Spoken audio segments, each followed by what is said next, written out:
Hey, Magic fans, welcome back. This is Captain Clyde at Captain Clyde's MTG, and we're back again for another conversation. So, what's on the agenda for today? Mystical Archive and the value of Strixhaven. Dun dun dun. Is it worth the money? Should you go out and buy it? Should you hoard it and put it in the closet?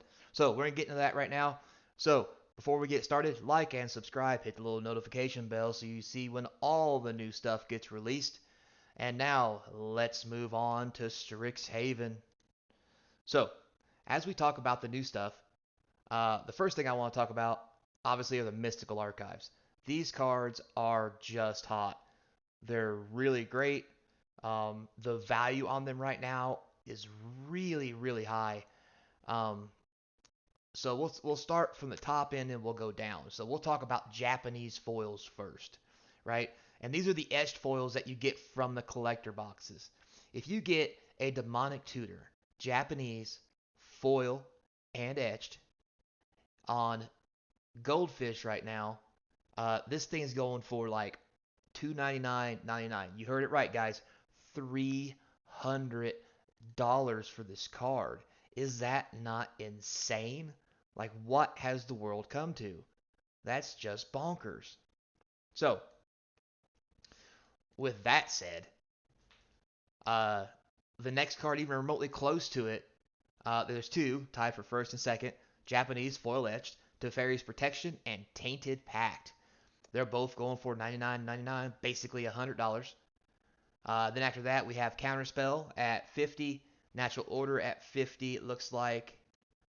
And then we hit on down Swords, Op, Brainstorm, 48, 47, 39, all in a pretty high range. Pretty much all these Japanese foils. The cheapest one's $3, and we're looking at a really, really good price range here, guys. It just really seems bonkers to me. So, with all those things said, let's move on next into just those Japanese cards that we love so much that are not foil, or Japanese regular foil, because there are foil etched and regular foil cards, which is going to be very confusing moving forward, guys. So make sure you keep an eye out and know what to look for when you're looking for these things. Because a foil demonic tutor in Japanese that's not etched, mind you, is only going for $79. So someone could really rip you off if they tell you it's a foil etched and it's actually a foil they could actually get you for over $100. So guys, please, I beg you, if nothing else, watch out for what's going on out there and make sure that you understand the difference between the foil etching and your basic foil cards. Now, does that mean that you guys don't know what you're doing? No, I'm not saying that. But this is something we definitely need to look out for. Tainted Pact, $80 again. Time Warp, 60. Teferi's Protection, 60. And then we hit the 30s and going down. So, regular Japanese card for the Mystical Archives. Tainted Pact is top of the list at 100. Demonic Tutor is second, again at $79.99. So if it's Japanese foil or regular, you're basically paying almost the same price. Teferi's Protection is looking like 60. Time Warp's hanging out at 50. And then it goes down from there. So pretty interesting, guys. Yeah, I really don't know what to say. So now the real question is, how do the main fet foil etches stack up against these sweet, and I do mean sweet, American cards that are Mystical Archives with worse art? Dun dun dun. Anyway, so as we look at it, the way it's stacking up now, a foil etched in American, it's looking like Tainted Pact is actually top of the list at 165-ish, give or take a few things. But that's what it's really looking like, guys, and that's kind of amazing. Demonic Tutor is second at 144. Then we got Teferi's Protection. Uh, go on with that. Teferi's Protection is hovering around 90. Then it drops down to Natural Order at 60. Time Warp around 45, so forth and so on. So, and those are foil etched, guys. Remember that. Foil etched. American. So, with that said, a regular foil from the set. Demonic Tutor's still the king on the regular foils at about $80. Tainted Packs running around 70. Teferi's Protections around 60. And then it hits around 24 for the Natural Order stuff. And down. So, eh, not too bad. Just the main set cards, though, guys. If you were going to think about, hey, what would it be like if I just pulled a regular Tainted Pact and it wasn't foil? So a regular foil Tainted Pact is still number one on the charts, running in at $55. That's pretty amazing, I do say so myself. That's really strong. Demonic Tutor's second at about 52. Teferi's Protection's at 35. And then Time Warp comes in around 17, and it's really a roller coaster ride straight off the cliff after that, guys. So don't think too much about getting those regular ones because, yeah, they're worth some money, but they're really not pulling down the stuff the Japanese, the foil, and the etched foils are pulling in for you. It's just insane. So, with that said, what does the regular cards look like? Does Strixhaven have enough regular cards worth value that you could pull a sweet pack out of all these things? So, if we were to look at the tabletop prices, tabletop price is around 333 according to Gold Your Fish. Um, that's really pretty good for a set. I mean, like, wow. Now, mind you, guys, I'm looking at non-foil prices right now, so like that's non-foil prices we're talking about. Um, it looks like coming in at the top of the list for non-foils, we got a bunch of mythics. It's looking like all the dragons, well, most of the dragons are pretty good. The Witherbloom dragon for 7, amazingly, is running the top of the list at 20. Gal's Band from or Gal's Zeth, whatever you want to call it, from Prismari is running in a close second with 1 penny difference. Professor Onyx, aka the Lily, is running in about 50 cents cheaper, still at 20. And then it goes to Casmina, believe it or not, at $13. Jazzy the Oracle is only floating around 12. Then it hits $11 at the Wandering Arctic. You know what I mean. Um, then moving forward after that, it really drops down to $8 and just nosedives, guys. So the regular cards, other than the ones I just mentioned, really aren't going to be very much as far as a good hit goes. Now, I mean, they got a good, decent value, but I'm talking like $2, $3.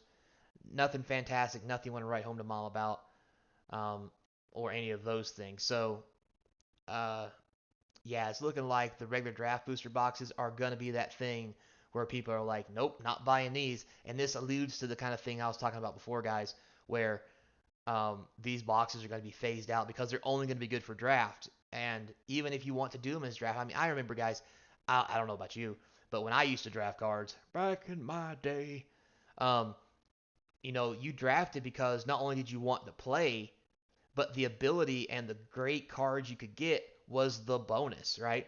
You could hit a sweet pack of cards plus, uh, you could go in, get that sweet pack of cards, um, win the tournament, win more packs, and those other packs will be just as sweet. And that's looking like it's not going to be the case anymore, guys, and it's kind of scary, honestly. But with that said, let's move forward and let's go to some extended arts. How does that sound? Well, we got borderless and extended art. What the heck is the difference? Well, let's just we'll go with main set foils. How about that? So looking like the same lineup we had before, guys, with Witherbloom coming in at 28, Prismari at 27, Onyx at 27, the Arctic at 19, Kismani at 17.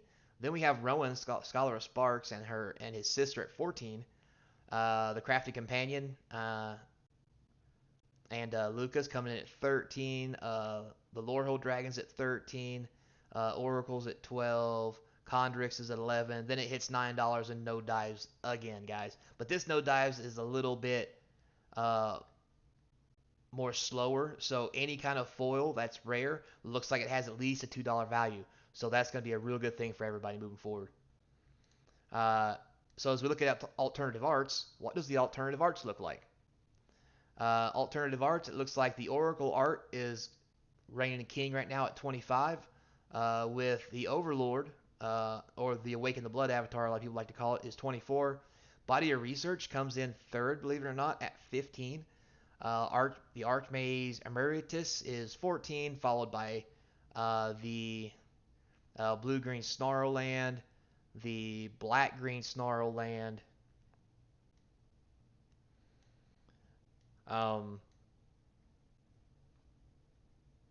looks like all the Snarl lands. Oh, there's the Ghost Forge guy with a Codex foil or a borderless is 14 bucks. That's kind of interesting.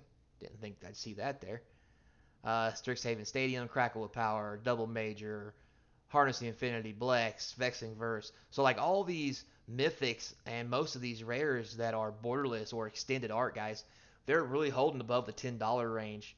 Now don't get me wrong, there's a lot of them that aren't, but I would say over half of them are above $10, and those are going to be some seriously sweet hits when we actually get around to it, because they're just really really pricey.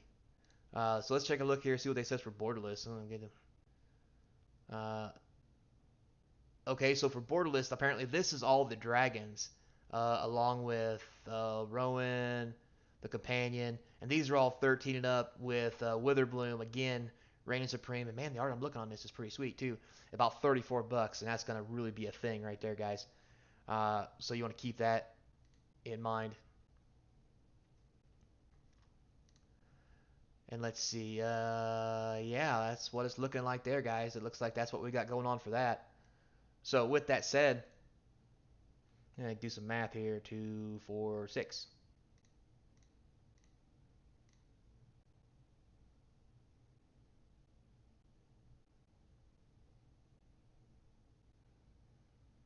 Yeah, yeah, yeah. Make a dude. I'm gonna get a land. I'm gonna go fetch a land. One second, guys. Let me take care of this nuisance here. Real quick, like. We're gonna be doing one of these.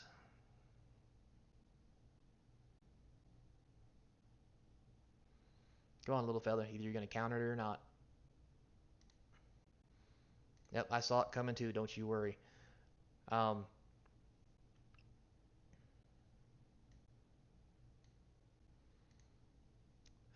do do do do. Charge. So next part of this video, what we'll talk about is we'll talk about the supposed leak on Magic the Gathering Online, where uh, people are thinking they're seeing what appears to be a mystical archive secret layer that was apparently exposed before it was supposed to be, for one reason or another. So I find that very interesting. And some of those cards there, first off, there is an Eldrazi card in this set. That's all the dust. The art does look pretty sweet, not gonna lie. If it ever gets confirmed, I'll actually put some pictures up and do a real leak on it, guys.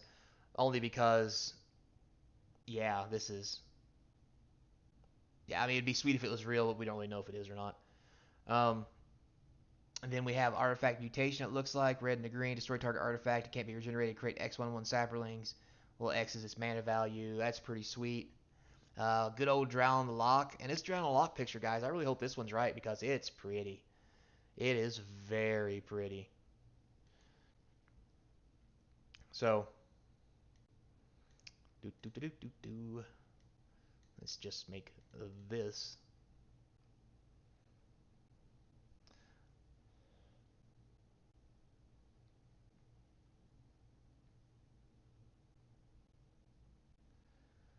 Uh, we have Fire Covenants on there. It's a red and a black for one colorless. Fractured Identity is on there. And Fractured Identity. Sorry guys, but I gotta actually tell you what the heck's going on here. Uh, fracturing,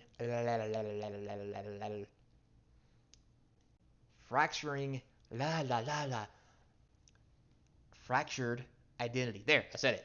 Fractured identity is a blue, a white, and three colorless. It says exile target non-land permanent. Each other player than the controller makes a token. It looks like it's kind of hard to see because the picture's bad and they got stuff covering it. Yada yada yada.